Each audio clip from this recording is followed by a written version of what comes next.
Hi, I'm Wendy from Shiny Happy World, and today I'm going to show you how to sew perfectly parallel lines. I use this most often when I'm quilting because I love to quilt just long straight lines, but I've used it sometimes too in top stitching fabric to make it look like it has a pinstripe. I'm going to show you how to do that today. If you look in most accessory sets for most sewing machines, it doesn't come with all sewing machines, but it's a pretty common tool. You'll find this mysterious doohickey.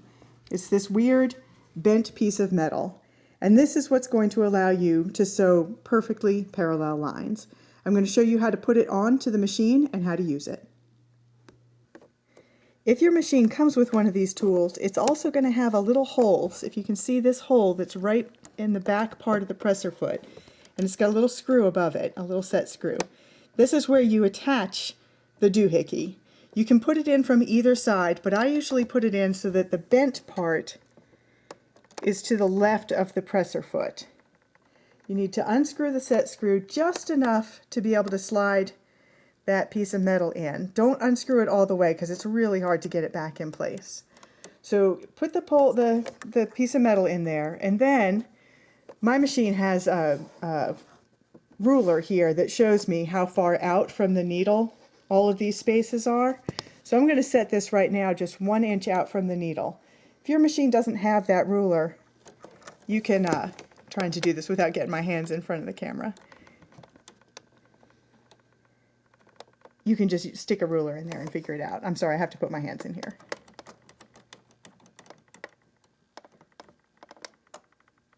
Okay, now that screw is nice and tight. So when you're quilting a whole quilt or a larger piece of fabric, where you're not just quilting along the edge to sew a seam, all of these handy measuring guides disappear underneath the fabric, and that's what this does. It becomes a guide that sits on top of the fabric. I've got a piece here that I'm going to sew. I've already sewn one line down there. You need to do your starting line before you put the piece in, because you have to have a line that you're working from. If this were a big quilt, this would be, I would do a line first right down the center of the quilt, and then I would work out to the sides. If I were top stitching a piece of fabric to make it look pinstriped, I would do the same thing. I would start with a line of stitching right down the middle. And what you're going to do is set up your machine so that this guide now is sitting right on that line of stitching, so that your needle is going to be going in exactly 1 inch away from your stitching. And then you just sew like normal.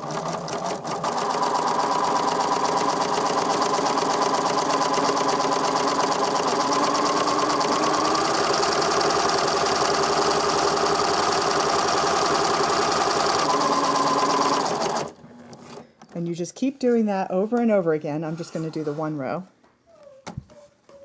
Keep doing that over and over again, and you'll just get, every line becomes the new guide for the next line, and you'll just get perfectly parallel rows of stitching. So that's it. Once you know what that mysterious tool is, it becomes really, really easy to sew perfectly parallel lines on anything. I showed it on a straight line, but you can also use that on gentle curves. It doesn't work as well for sharp curves because it's actually sitting a little bit in front of the needle, but for gentle curves, it works beautifully. I'm Wendy from Shiny Happy World. I'll see you next time.